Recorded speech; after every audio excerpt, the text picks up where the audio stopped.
it's made every match so much more enjoyable to watch because you don't get the stinkers, right? Right. It goes back to these guys being smart. They figured out that if I've got the hammer in my back pocket and I don't relinquish it, we can just play them straight up and win. They figured that out. So it's like, all right, now credit to the people at TGL. Like, no, we need to fix this because the hammer can change the match. And since we fixed it, you're not out of it. The Smiley Show, only on SportsGrid. There is going to be an energy to game time decisions that you will feel night in and night out. We're going to go through every single thing, and I've got a great team behind me that's going to help me get the job done. I want this to be the place that people come to. We are going to hit every single one of those markets that you need to know about. There is not going to be a better place, I promise you, than game time decisions. We will have everything at our disposal, and we will use that to our advantage. I'm Kevin Walsh. Tune into Game Time Decisions from 6 to 8 p.m. Eastern on SportsGrid.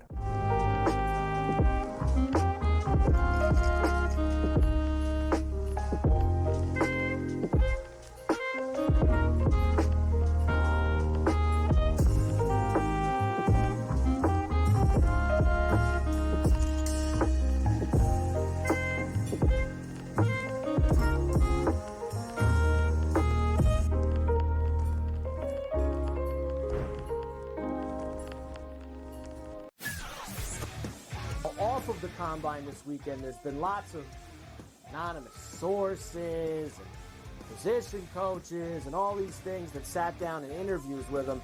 A lot of teams allegedly don't see him as a first-round pick. Their big mouth that thinks they can do it either. They're embarrassing themselves. They all think they're so smart, everybody in this business. You're all a bunch of drifts. Honestly, you don't know who's going anywhere. Pharrell Coast to Coast, only on...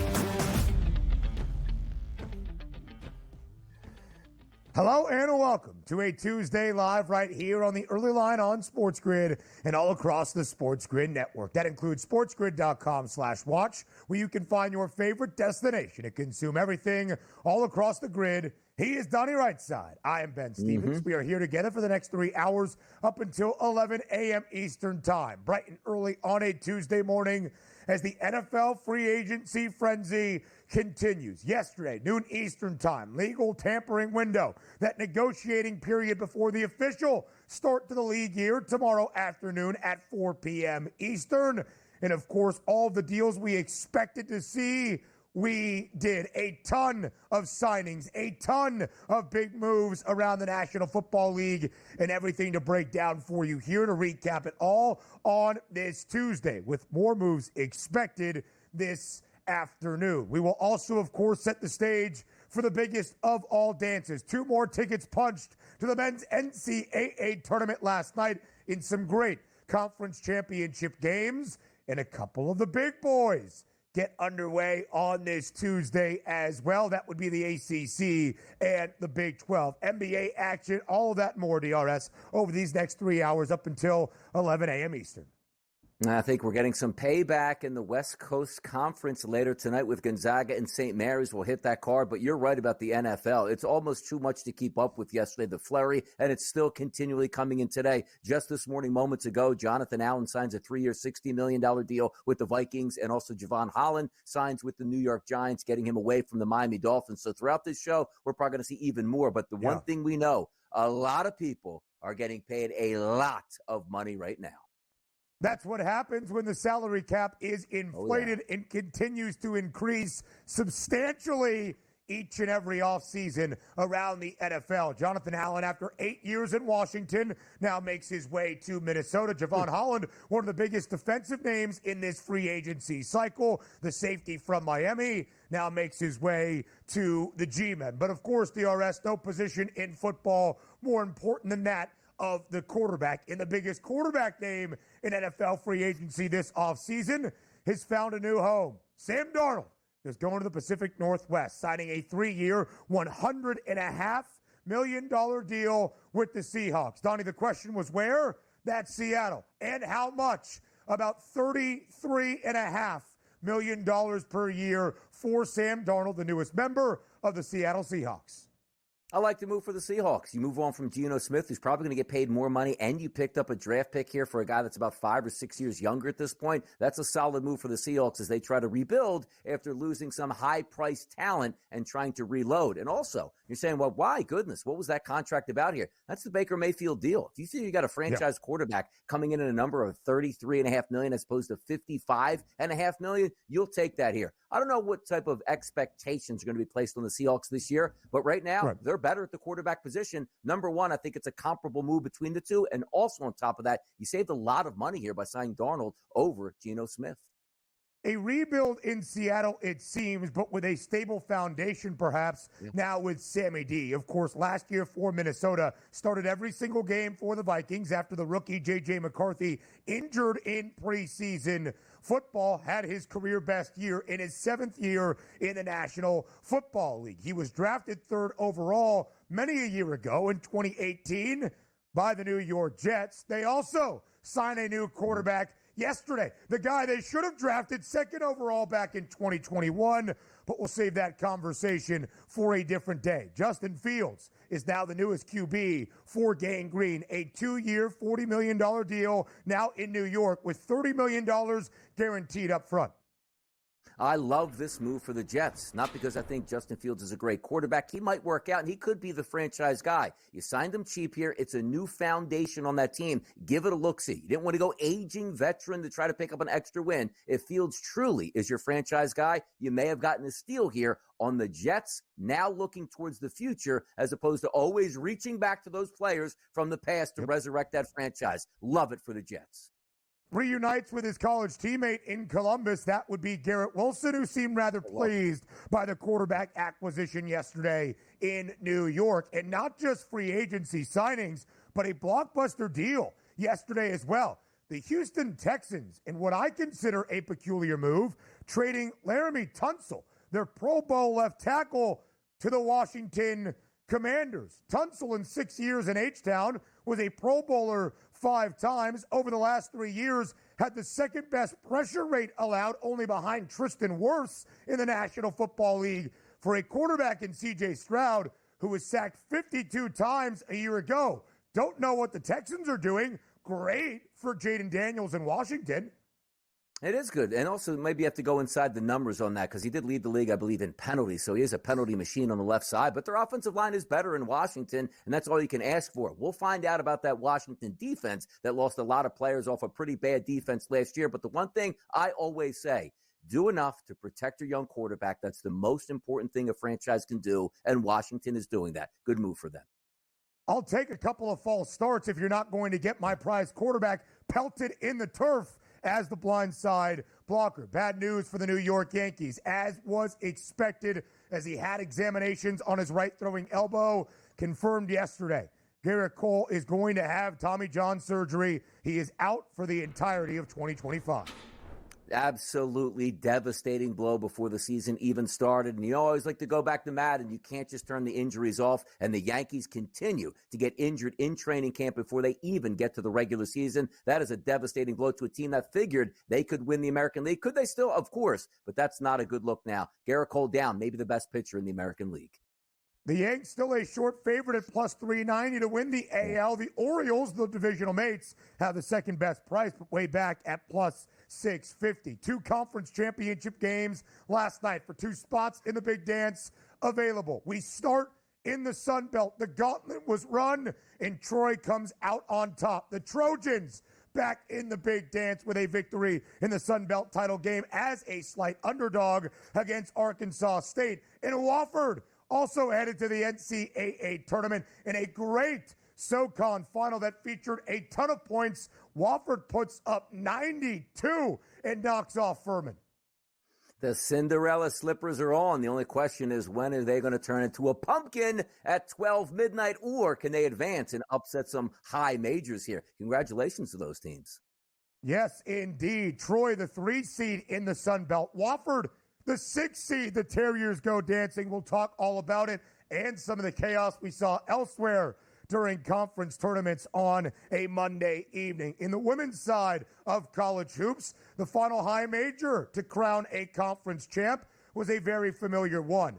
For the 30th time ever, the 12th consecutive year, UConn takes home a conference crown led by 24 points from Paige Beckers. The Huskies blow out Creighton 70-50. Connecticut covers as an 18.5-point favorite. UConn will go dancing, maybe as a 1 seed in the women's NCAA tournament.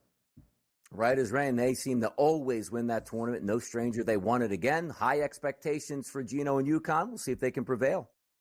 Absolutely. So, as we go quickly to the NBA, a rematch of a game that we saw on Sunday afternoon, this time a different result. The Denver Nuggets went outright as a 9-point underdog in Oklahoma City to get that revenge against the Thunder, and a total that had dropped all the way to 236.5. Sky's way over. Denver puts up 140. Nikola Jokic gets the better of SGA on Monday night. Yeah, we flipped the coin on the show yesterday, and we said, hey, you know what? Too many points. Oh, well, it's a back-to-back. Just take the Nuggets, and they were able to prevail. But by the way, hey, NBA, I'm going to be the commissioner for you. You guys should go on like a 2-week hiatus about this time. Does anybody give a damn about the NBA right now? Is anybody even watching? I don't know. I don't really think so either. College basketball, the main focus in March, but we're still in the stretch run. Only 25 for SGA.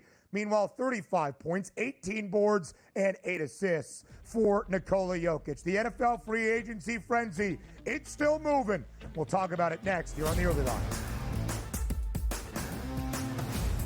I like the East Coast teams wake up.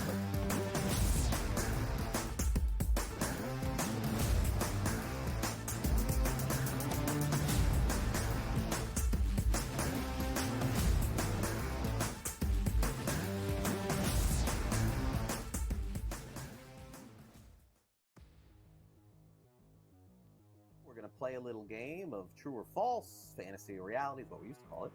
But instead, we're going to play a little game of buy or sell.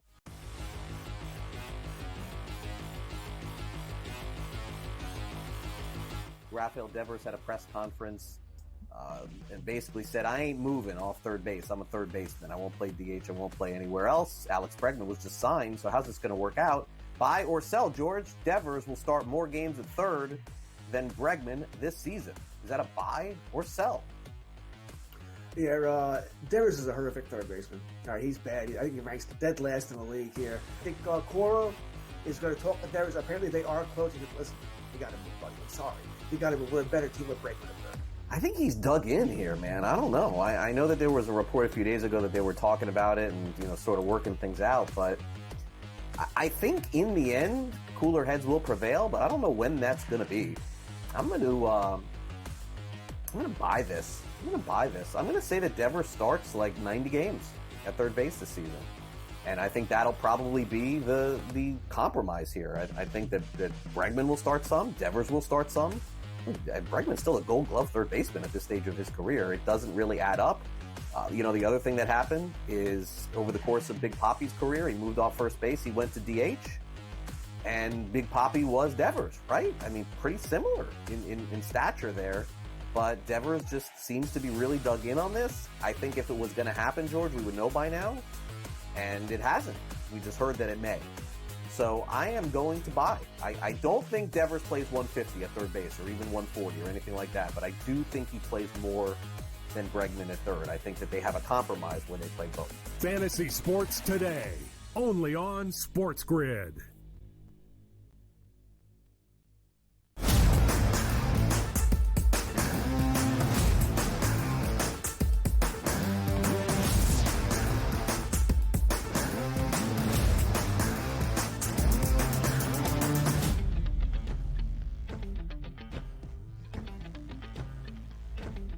NFL free agency underway as of yesterday afternoon, the legal tampering window around the league. And despite Twitter being down and the updates slow to come at the very start, we saw a flurry of moves in free agency yesterday. And of course, Donnie, we'll break it all down here on the early line in this opening hour. But we start with the most important position in football and the biggest quarterback name in free agency.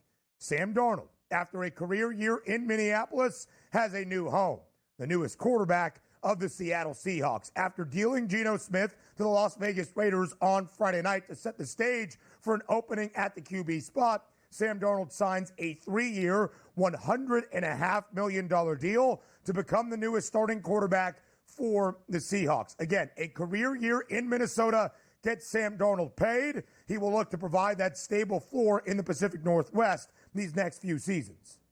Yeah, interesting to see what that offense does now, because you have a pretty good stable of running backs there, a decent offensive line. You figure you have your franchise quarterback. We'll see if he plays as well in the regular season as he did last year with the Minnesota Vikings. Jackson Smith and Jigba, the lone standing guy, you could say, at the wide receiver position. But that's what you have a draft for, draft capital, and you're going to fill in the blanks there. So this could be a reset of Seattle, who won 10 games last year and felt that their roster wasn't strong enough to compete over the next couple years, primarily because they didn't think their quarterback was worth as much money as he thought he was getting here. So I do believe they got a younger quarterback, which obviously they did. Darnold's younger than Geno Smith, and also at the same time, probably figuring they paid him $33.5 million when Geno was probably asking for around 40 to 40 plus at this point here. And also didn't just cut him here, traded him and got draft capital back. I really like what the Seattle Seahawks are doing, because I'm now under the impression as I get older, you're either trying to build for a future championship or you're doing it wrong. If you feel your organization doesn't have the necessary tools to compete for a deep playoff run, which means making the playoffs and winning at least one playoff game, why not scrap it, start over, and try to rebuild from scratch? That's a healthy organization in Seattle. I like the moves they're making.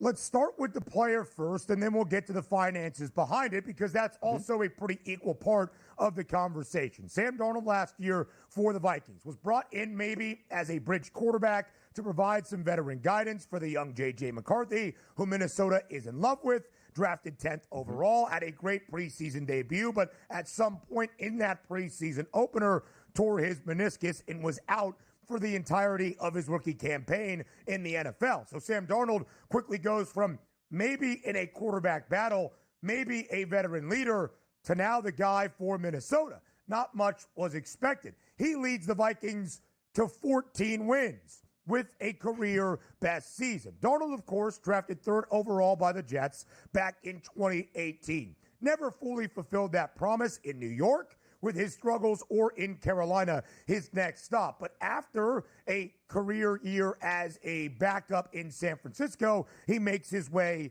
to the Vikings. And you see those numbers, if we can go back to them, 4,319. In his 7 years in the NFL, Sam Darnold has actually started double-digit games 5 of 7 years, including 2024 DRS. Last year was the only time he threw for more than 3,025 yards, more than 20 touchdowns. Those were the second fewest interceptions in his 5 years, starting at least 10 games. A career year by all accord.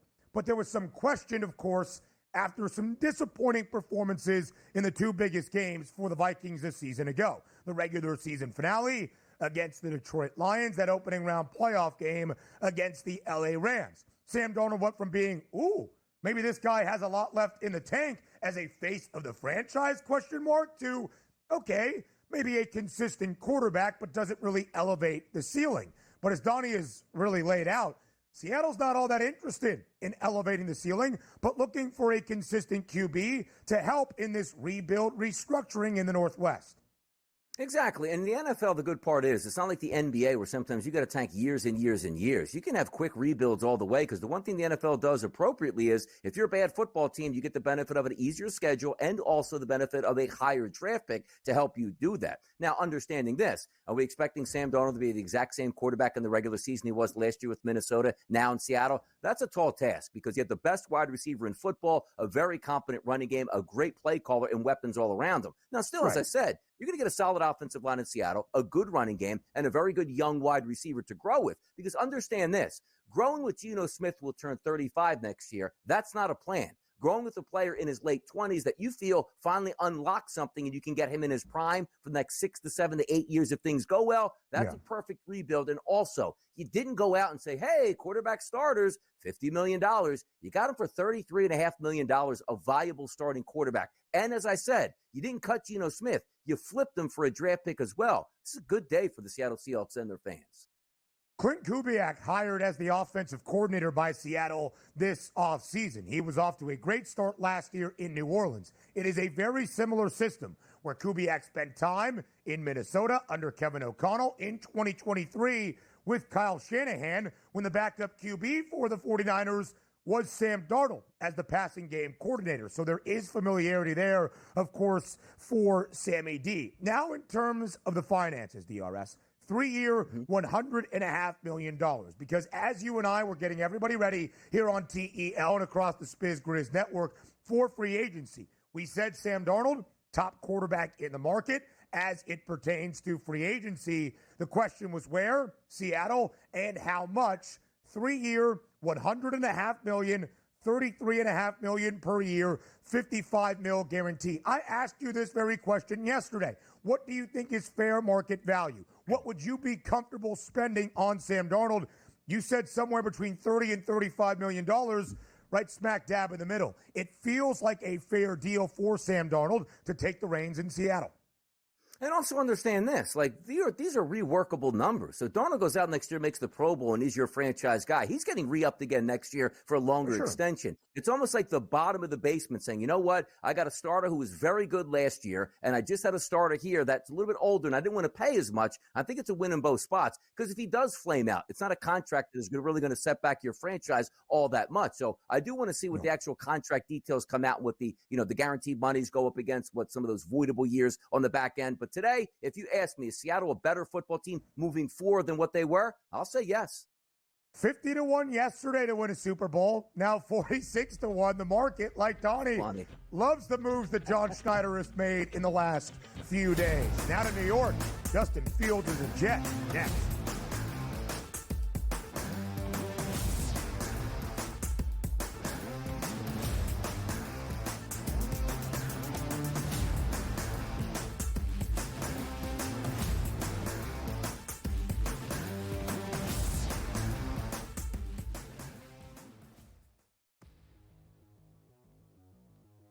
Play a little game of true or false, fantasy or reality is what we used to call it. But instead, we're going to play a little game of buy or sell.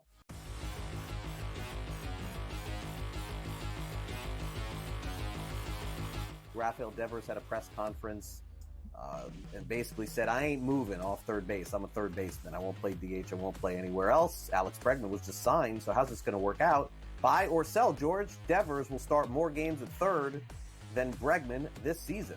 Is that a buy or sell?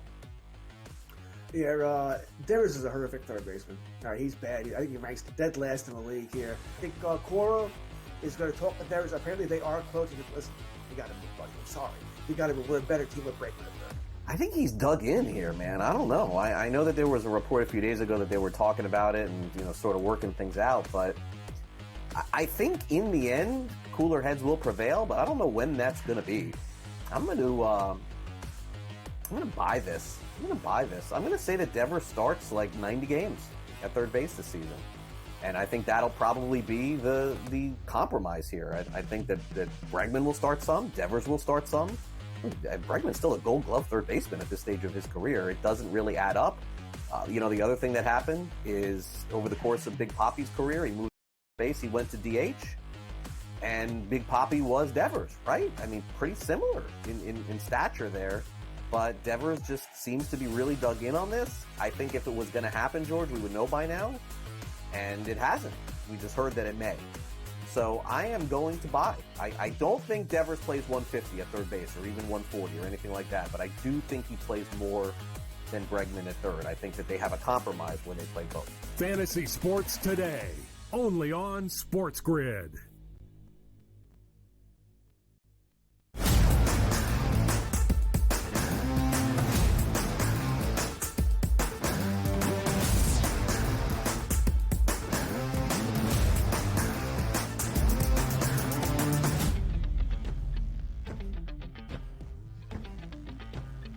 From Sam the Seahawk to now Justin the Jet. Justin Fields, testing the free agency waters, makes his way to New York on a 2-year, $40 million deal to take the reins under new guidance in New York with Gang Green, $30 million guaranteed. Justin Fields, who just turned 26 earlier this month, about a week ago, after 4 years in the NFL, started the first 6 games for Pittsburgh a season ago. Now the newest QB for the New York Jets. Donnie, you have been fond of this new regime for this Jets franchise. Aaron Glenn, the new head coach. Darren Muji, the new GM.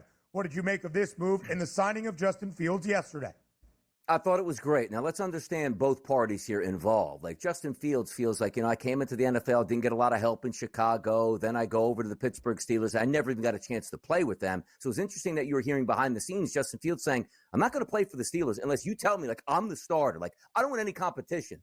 You danced around it last year. I had a winning record. I didn't get to play much there. And it was apparent that you didn't like me as the franchise. So I thought it was his best to move on. But also, you saw me put out on Twitter and talk about it yesterday saying, now that you have different components in Pittsburgh and added wide receivers, it's up to you to get a true pocket passer. And Fields wasn't that. So the next best move was, okay, I'm going to get out of town. Where can I go? Go to a franchise that's not going to have any pressure next year to win, which means you can work out the kinks, you can put your work ethic in, you can show that organization you can be that franchise guy on a good contract for him, but a look-see contract per se for the Jets themselves. The Jets are coming in here with Garrett Wilson, and as you said, he liked that move. Garrett Wilson likes anything other than Aaron Rodgers, who says, I'm the number one wide receiver here. You brought all your friends in. All you do is throw them the football. Anything would be better than Aaron Rodgers. So, yes, he's going to be excited. But also understand this. If Justin Fields fails, it means they didn't have a good season, and they can find their quarterback of the future in the draft. If Justin Fields is good, you go, wow, I just signed my guy, didn't have to use draft capital, found my franchise guy. Now let's build around this guy and give him the weapons he never had in Chicago. Because most people just see Justin Fields, average player in the NFL. What are the Jets actually doing? Understand what the prognosis for the Jets is this year. Clean house, find young talent that's willing to win. And if you do, start to build for the future. We said it all along, Ben, at least I did as well. When you get a new head coach in town, it's okay for you to say, hey, let's keep everybody around because this is a free year. They got right to business here. And the Jets finally, as I said, for their fan base, you got your franchise back. It's time for the good times to roll. It might not equate to wins and losses this year, but I love what we're doing as a foundation for this team, Ben. Yeah, no doubt about it, DRS. And Garrett Wilson, fond of this move with Justin Fields for good reason. In the 2 years they shared together in Columbus, even in the shortened year in 2020, Garrett Wilson averaged more than 90 yards per game, had 8 receiving touchdowns in only 8 games for the Buckeyes. Justin Fields was prolific, historic during his time at Ohio State, hopes to replicate that in New York. And you know what is so fascinating, Donnie, about the Jets? The world of expectation. Every single NFL eyeball and notoriety on the Jets the previous 2 seasons because of Aaron Rodgers. Those expectations, in large part, are out the door, or at least maybe more fitting for a franchise that has not made it to the postseason in 14 consecutive years, finishing with 5 wins or fewer half of those 14 seasons. Justin Fields can go in there, provide some stability, has the experience. I still have belief in his ability to play the quarterback spot and see where things go for the New York Jets. The numbers are not gaudy during his 4 years in the National Football League. Last year started the opening 6 games for the Steelers. They went 4-2. He was benched in favor of Russell Wilson. Frankly, Donnie, in those 6 starts, he only threw for $160 plus twice. 5 touchdowns to only an interception in those opening 6 games. Did run the football for at least 27 yards on the ground. Of course, a great athlete at the QB spot in 5 of those 6, 55 plus in 3 of those 5 games, had 5 rushing scores. You would think the offense can be orchestrated to design things around Justin Fields and distribute the football where there is still a lot of offensive and young talent for New York entering this season. So you know what you love the most about this? Because we're handicappers as well. Like last year, Jaden Daniels gets drafted to Washington. All I could think of was, my goodness, this guy might be 1,000-yard, running back per se at the running back position. And he did well in that. You take a look at Justin Fields and you say, well, is he going to get benched at any time? Like, no. Adrian Martinez, Jordan Travis, and Tyrod Taylor, the other quarterbacks on the roster right now with Justin Fields. You know what that means? Barring injury, Ben, that's 17 starts for Justin Fields. I think he's going to be a maniac on the ground for the Jets next year. I'm going to be very hopeful for what he can do. I look forward to see what the passing yards props are. I'm going to bet some Justin Fields I'm believing in the Jets once again. Other huge news from the opening day of free agency, including a trade next.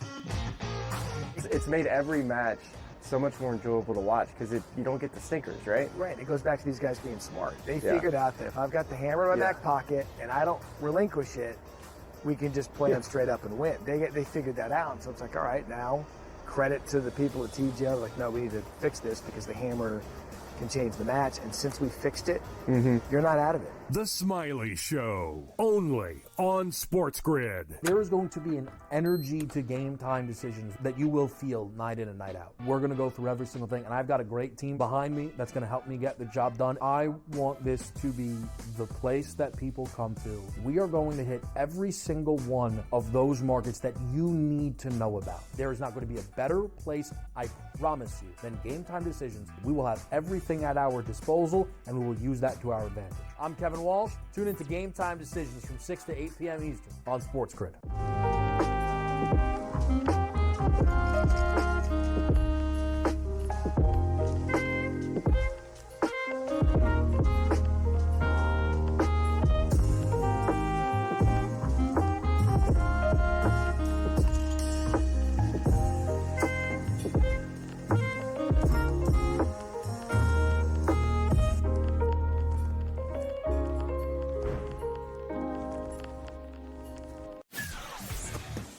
Off of the combine this weekend, there's been lots of anonymous sources and position coaches and all these things that sat down in interviews with him. A lot of teams allegedly don't see him as a first-round pick. Their big mouth that thinks they can do it either. They're embarrassing themselves. They all think they're so smart, everybody in this business. You're all a bunch of drips. Honestly, you don't know who's going anywhere. Pharrell Coast to Coast, only on SportsGrid.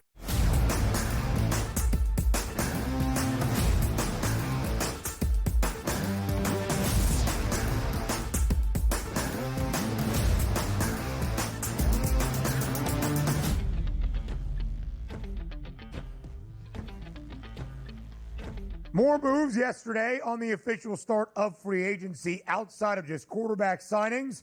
Plenty to break down, and even just free agency deals as well. A blockbuster deal between the Commanders and the Houston Texans yesterday. Laramie Tunsil, in 6 years in Houston, 5 times a Pro Bowler, traded to the Commanders to now be the blindside blocker for Jaden Daniels. A big deal for Washington. 1 DRS, as I said in the opening segment of this show, kind of leaves me scratching my head for what Houston necessarily is doing. In return, as you see there, they get a lot of draft capital back. That's a good sign. A 2025 third-round pick and a 7th rounder this year, and the next season a 2nd and a 4th rounder. The Commanders get one of the more consistent left tackles in the NFL over the last 3 to 4 years. 6 seasons in Houston, 5 times a Pro Bowler for Laramie Tunsil. Yeah, it's an interesting move overall because you're right about this. You look at that Houston offense, and again, you're trying to protect your quarterback, and to have a very good left tackle is very important. And also, they're worth their weight in gold. You're going to pay them a lot of money. You hope they stay there a long time because that's one of those positions you can play into your prime, well into your 30s, 33, 34, 35. We see that all the time. Now, having said that, too, sometimes it is a little bit of a buyer beware situation. Like, what do the Texans know that nobody else knows, why they would move on knowing that they have a franchise quarterback they want to protect? Well, number one, you're going to clear out some cap space. Number two, you are going to get some pieces for the, I don't want to say the rebuilding process. That's not right for Houston. They're right in the middle of that threshold where they think they can make Super Bowl runs. But there are components that go into it here. I'm just wondering. But I'm going to buy it just as it is. Very good move here for Washington. A little bit puzzling here for what Houston's doing. But as I said again, Sometimes you make these deals, understand, like, we don't know if this guy's going to hold on. We don't know about his work ethic here. Maybe some of the financials are a little bit too much for us here. We can spend and allocate our money elsewhere, but it's an interesting move. But if you buy it on face value, it's a good move for Washington. Made the NFC Championship game last year, now looking to get beyond that, loading up on more talent, helps you do that. Of course, Laramie Tunsil's a name that everybody knows, going back to his draft day in 2016 because of a rather infamous picture. But when he has performed in the NFL, he's been sensational. 6 years in Houston, 5 times a Pro Bowler. As I shared to start, the 2 best tackles in the NFL the last 3 years in terms of pressure rate allowed. Tristan Wirfs, who is the first player in NFL history to be a first-team All-Pro performer at both left and right tackle, and Laramie Tunsil, not all that far behind. Yes, had a lot of false starts last year. I will trade some false starts to keep my quarterback upright because Tunsil was about the only guy in Houston trying to keep C.J. Stroud upright. He was sacked 52 times, second most around the NFL, only trailing Caleb Williams, and we have seen what the Bears have done. They haven't said, let's trade our best offensive lineman away for draft capital. Let's bolster the offensive line. C.J. Stroud looked pedestrian in his sophomore season in the NFL because of how much pressure he was under year over year, game by game by game.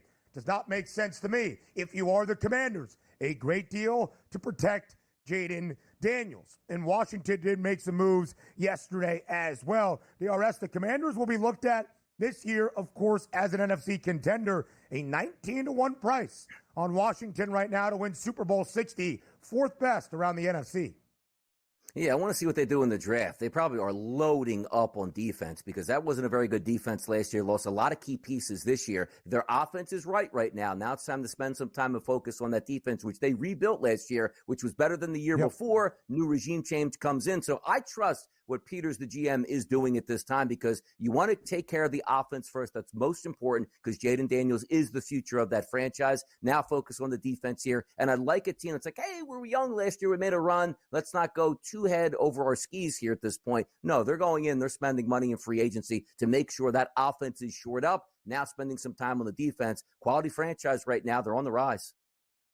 A wide receiver, by the way, offensively for Washington, who finished off last year being a main component of their playoff run, De'Ami Brown signing a 1-year deal in Jacksonville. But up front, the Commander signing Javon Kinlaw, who was released by the 49ers. Adam Peters used to work in the front office in San Francisco, brings Kinlaw to Washington to bolster the interior of that D-line. Jonathan Allen leaves. He's now in Minnesota, but Deron Payne's still there. Bobby Wagner brought back, the veteran who had an all-pro season this year outside the nation's capital. DRS, speaking of a team trying to bolster that defense, it's exactly what the Patriots are doing right now under Mike Vrabel, the defensive-minded head coach. The Patriots with more than $120 million in cap space this offseason, by far the most to spend around the NFL, and they're making good on that money. The guy that you mentioned yesterday from Philadelphia, a very successful 4-year span in Philly on his rookie deal, but knew he was going to get paid.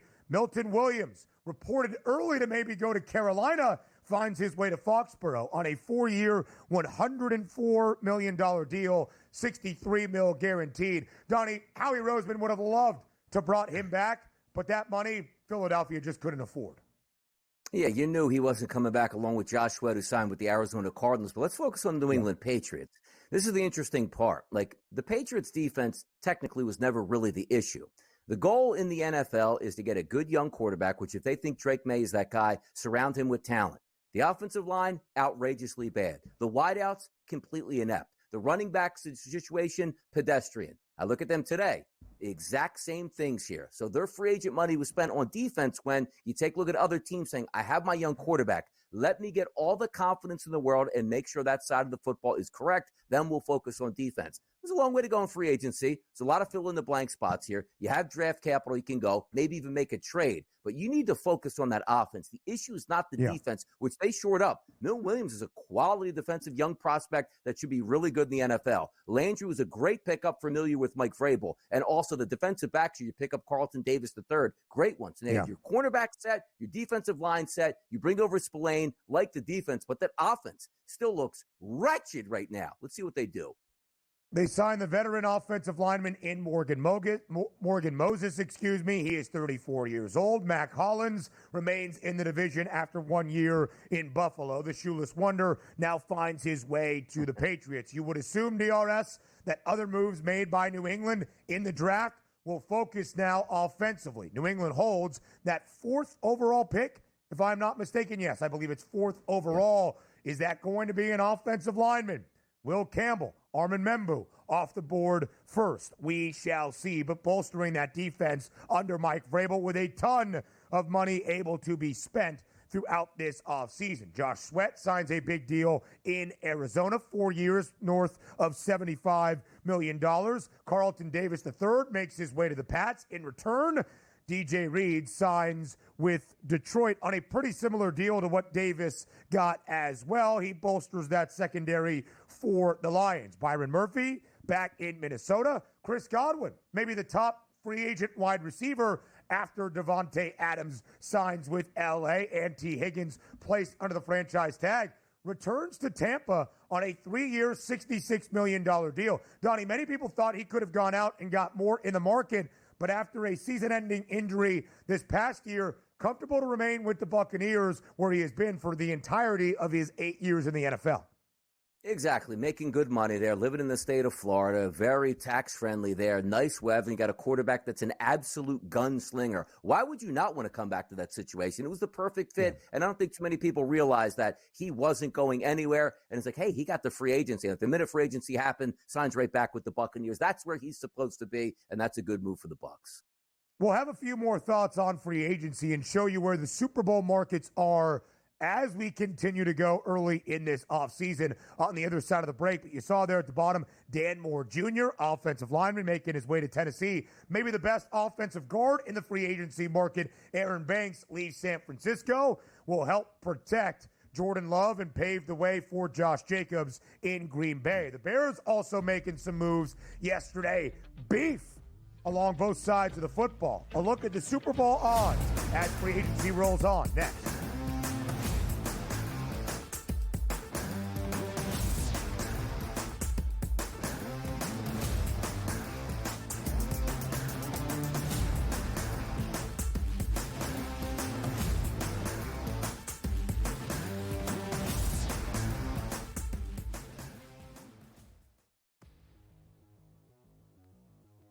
Play a little game of true or false, fantasy or reality is what we used to call it. But instead, we're going to play a little game of buy or sell.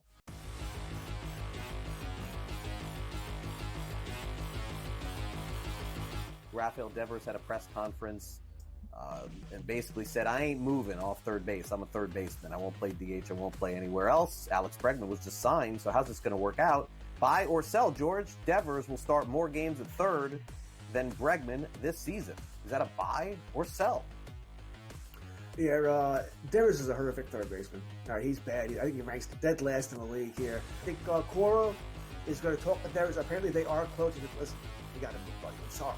You got to move. We're a better team with Bregman at third. I think he's dug in here, man. I don't know. I know that there was a report a few days ago that they were talking about it and sort of working things out, but I think in the end, cooler heads will prevail. But I don't know when that's going to be. I'm going to buy this. I'm going to say that Devers starts like 90 games at third base this season. And I think that'll probably be the compromise here. I think that Bregman will start some, Devers will start some. Bregman's still a Gold Glove third baseman at this stage of his career. It doesn't really add up. The other thing that happened is over the course of Big Papi's career, he moved off first base, he went to DH. And Big Papi was Devers, right? I mean, pretty similar in stature there. But Devers just seems to be really dug in on this. I think if it was going to happen, George, we would know by now. And it hasn't. We just heard that it may. So I am going to buy. I don't think Devers plays 150 at third base or even 140 or anything like that. But I do think he plays more than Bregman at third. I think that they have a compromise when they play both. Fantasy Sports Today, only on SportsGrid.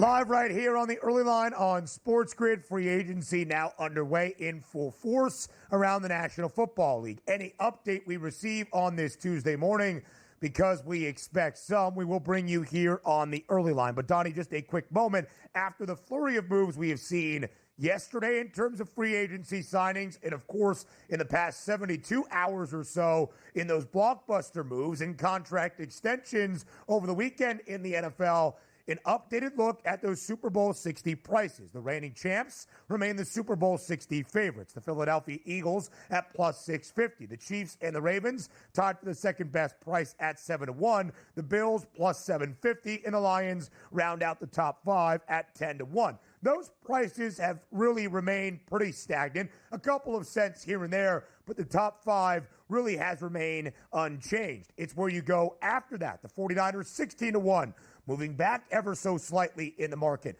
We're still waiting on the Bengals to sign Jamar Chase, to sign T. Higgins. They do bring back B.J. Hill to anchor the interior of the D-line yesterday. Okay, the Commanders have certainly made some move, and the Packers and the Rams, big winners so far, it would seem, in free agency, both at a 22-1 number. Yeah, let's understand, too. Like, I'm glad you started with the Bengals, 17-1. Let's just say they do bring back Chase and Higgins.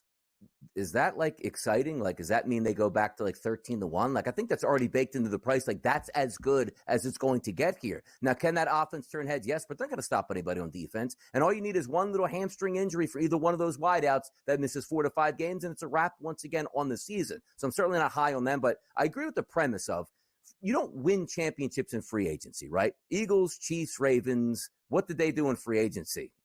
Not a blip on the radar, and quite frankly, lost players at this point. But you're factoring in that there's still a long way to go to fill in the free agency period here. You have the draft coming up, and trades will be made. And also, when you start and they say, wow, the Eagles lost Josh Sweat and Milton Williams and, can't afford to keep certain guys. Understand this. That offense is intact. Like, the only guy they might miss out on next year is Mekhi Becton at guard, who hasn't signed yet on the first day of free agency, which tells you a lot, which means he was probably asking for a lot of money. The Eagles said, you know what? Get out in that free agency and know what your worth is. Maybe we can work out a deal. But as long as that offense is intact, the Eagles will be fine. As long as the Chiefs have Patrick Mahomes, they'll be okay. As long as the Ravens have Lamar Jackson, as long as, here we go, the Bills. What did they do? Restructure the quarterback, re-sign their own guys. As long as they have Josh Allen, a quarterback, they'll be fine. Quarterbacks win in this game here. You don't win free agency Super Bowls. You win Super Bowls when you take the field with a complete football team and a solid quarterback. So I like to see where some of these teams sit, and these numbers will change based on some moves that are made, but no way should be like, the Eagles plus 650 should move behind, let's just say, the Commanders at a 19-1 price because they made some moves and additions here. I see where they're at.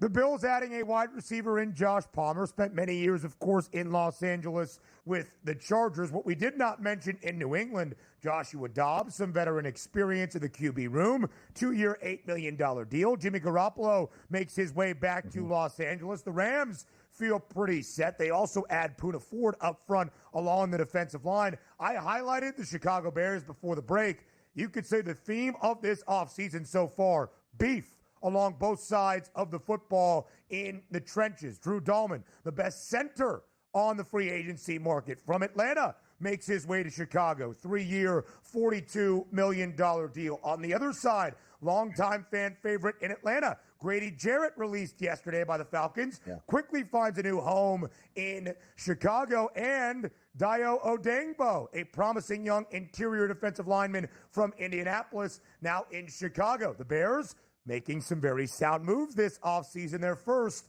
under Ben Johnson. I love it because Ben Johnson just came from an organization that said, we are going to invest in the offensive line, and that's going to take us to the promised land. Now, has Detroit won a Super Bowl yet? No. But you see, protect your quarterback, you can run your offense. The same exact thing is taking place in Chicago. Protect your quarterback, you'll be able to run your offense. The weapons are there. Look at the great teams in the NFL. The Philadelphia Eagles just won. They absolutely dominated in trench warfare last year in the NFL. If you win the line of scrimmage, chances are you have a chance, a better chance, by the way, to win the football game itself. But for me with Chicago, you did the one thing you had to do, invest in your quarterback. And it doesn't mean getting a superstar wide receiver or running back. Keep him upright. It's the best investment you can have. And Chicago's doing that. Yes, they certainly are, DRS. The Bears at a 35-1 price right now to win Super Bowl 60. Fascinated to see what their NFC North price is in what we all expect to be a highly competitive division, what the win total is for Ben Johnson's first year as a head coach. Indianapolis making some moves in their secondary. Cam Bynum, the safety who is a great dancer from Minnesota, now heads to Indy. Charvarius Ward, now there as well at the cornerback spot. Plenty of moves still to be made. Donnie, when you think about the outstanding free agents, if you will, a lot of focus still at the quarterback spot. Where does Aaron Rodgers end up? A lot of speculation and steam behind the Steelers and the Giants. What does that mean for Russell Wilson? His market, a little bit more up in the air. It is. And also understand this. You start to get some of that buyer's market as opposed to, like you're saying, okay, free agents are ruling the roost in day number one. That's the top of the talent. The longer these guys wait out here, that price is going to drop. So it's interesting to see. We never knew really what Aaron Rodgers' motivation was because he's one of the highest paid players in the history of the sport if you look at total contract numbers. But he's at the point of the career that he goes, I have to sell myself to a football team. Give me the vet minimum. If it works out midway through the season, let's go extend it 2 or 3 years at some top money. Like, I'm interested to see where he goes because I need him, it sort of feels like, in Pittsburgh right now, because that gives that a lightning bolt franchise that says, was it really just an anomaly where, hey, look, it wasn't really my fault in the Jets. Let me prove it wrong and go to a more stable franchise like the Pittsburgh Steelers? Or does he go to the Steelers and get sacked and can't move in the pocket and blames everybody else and is no longer their quarterback by week 8 and is cut at this point? So that is the big move that we're waiting to see, is where Aaron Rodgers actually winds up to help or harm his new franchise. I would think the Steelers would be wise to avoid all of that headache. I think Mike Tomlin and Aaron Rodgers have respect for one another. I'm not sure it would be the most successful partnership. I think this version of Aaron Rodgers at 41 years old is what we have seen his last 3 seasons in the NFL. His final in Green Bay, the ruptured Achilles in 2023, and rather mediocre play that certainly does not elevate a franchise expected to be a playoff contender in 2024. Just my 2 cents. We'll talk some NBA action into a wild Monday night during conference tournament week next.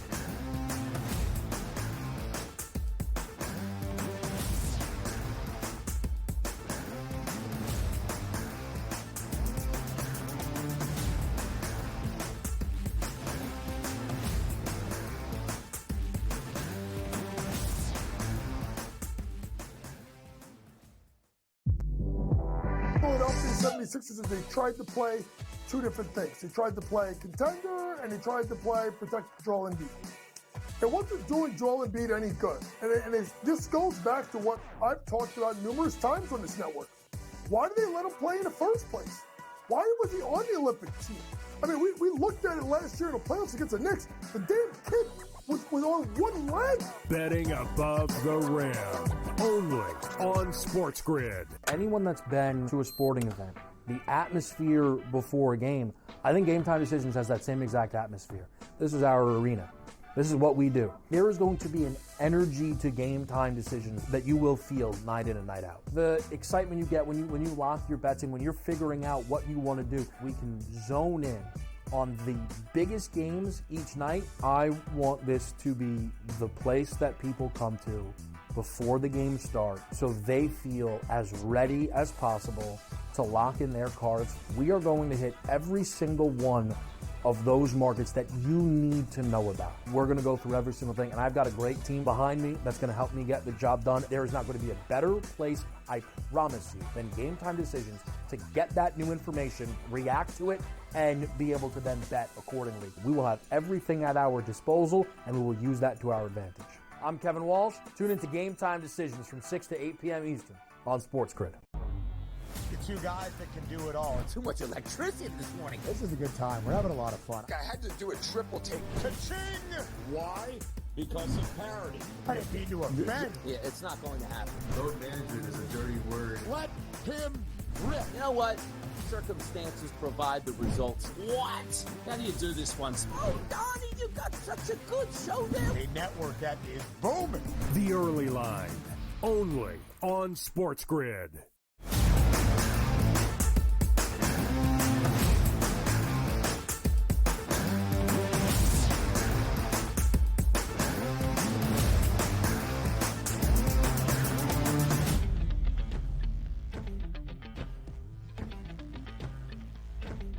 For a second consecutive day in the same spot in Oklahoma City, it was the Thunder taking on the Denver Nuggets. Not just two top teams in the Western Conference, OKC with a 12-game advantage for that number one seed out west entering yesterday, but the individual race, if there still is one outstanding for the MVP hardware between OKC's Shai Gilgeous-Alexander and, of course, the Nuggets' reigning MVP in Nikola Jokic. It was SGA and OKC outdueling Denver on Sunday afternoon. It was Jokic and his Nugs getting the better of the Thunder yesterday. 140 points scored by the Nuggets last night in Oklahoma City as Denver wins outright as a 9.5-point underdog. A total of 236.5 does sky over. OKC won by 24 on Sunday afternoon.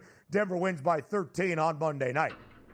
Yeah, and also role reversal in the second half. You see the Denver Nuggets losing at the break, win that third quarter 34-26, and then handle themselves in the fourth quarter 39-28 when they got blown away in the fourth quarter yesterday. It's just one of those where two good basketball teams play back-to-back in the same city. We didn't know who the starting lineups were going to be, but you're just factoring in. If you lose the night before, you're more on edge the very next night, and the Denver Nuggets handled their business, improved to 20-14 on the road, and a nice night there out of Nikola Jokic, 35, 18, and 8 to lead the way. That's how you get it done in a bounce-back performance. Absolutely so. So as we look at the head-to-head between these two stars, Nikola Jokic got the better of Shai Gilgeous-Alexander after SGA and his team got the better of Jokic and the Nuggets on Sunday. 35 points, 18 boards, 8 times for Jokic. Not quite a triple-double, but we'll let that slide with 35 and 18. Shai Gilgeous-Alexander's run of 3 consecutive games with at least 40 points comes to a close, only 25 last night. Denver was just 5-4 straight up since the All-Star break, so they do get a big win and just their third cover, winning outright as an underdog. Had gone under in 7 of 9 as well, and over last night with a ton of points scored. OKC sees its 7-game win streak snapped last night by the Nuggets. Did it really change the MVP odds? Yeah, it moved the numbers, but Shai Gilgeous-Alexander is still a minus 440 favorite to win the award. I think Nikola Jokic could tighten the gap, Donnie. I'm not sure he wins the award, and I am not sure that Shai Gilgeous-Alexander dips below a minus 250 MVP favorite at worst. And it's crazy because you look at the statistics there, and that's basically what the award is. But we do know that humans vote on it. Oh, we give it to one guy so many times we can't give it to him again. Like, you just see the averages there for Nikola Jokic compared to SGA. It should be a no-brainer. Like, it should be minus 440 for Denver. But other mitigating circumstances come in, as I said, human voters, human element. But also, you do get a bonus for being the best player on the best team. That's what an MVP typically is held up to be. If, let's just say, SGA didn't win the award, would it be a complete shock to me and they gave it to Jokic? No. He's certainly a worthy candidate, having a sensational season once again. But it just feels like it's SGA's year. As long as Oklahoma City doesn't lose 15 games in a row, which they're not going to do, I still think he's going to have it. But every time we say that, Jokic could go out there and do one of those 30, 20, 20s or whatever again and sort of cuts that in half. That's just the way we like to see it. It's almost, what have you done for me lately here? Which, you know, was the most latest thing we saw. A really good night by Jokic and a victory for the Nuggets over OKC. That's why that price dropped just a little bit. Again, historic performances out of Nikola Jokic like what we saw on Friday, the first ever 30-20-20 game in NBA history, might cut into the margin. I still think SGA will end as a hefty odds-on favorite and win the award. But because of the Nuggets' victory, of course, a Thunder loss, OKC only 17 games remaining in this NBA season. Same for Denver, both playing 65, an 11-game advantage for Oklahoma City for that number one spot. But Denver moves up, taking sole possession of the 2 spot in the Western Conference standings. The Lakers in Brooklyn as a 6-point road favorite get beat outright by the Nets, of course, with no LeBron James. 22 points, 12 dimes, 12 boards for Luka Doncic, but just 8 of 26 from the floor. The Lakers, after winning 8 straight, 7 straight, 8 straight, I believe it was, they have dropped 2 in a row.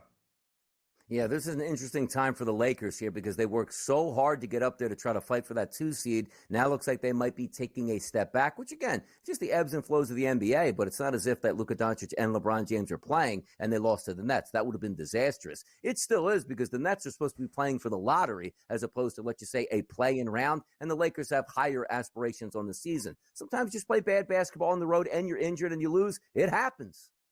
The Knicks snap a 3-game slide, 133-104 in Sacramento last night against the Kings, covering as a 2-point favorite. Memphis edges out Phoenix, 121-18 in the grind city. Now, it's college basketball. It's how we start hour number 2. It's conference tournament week next.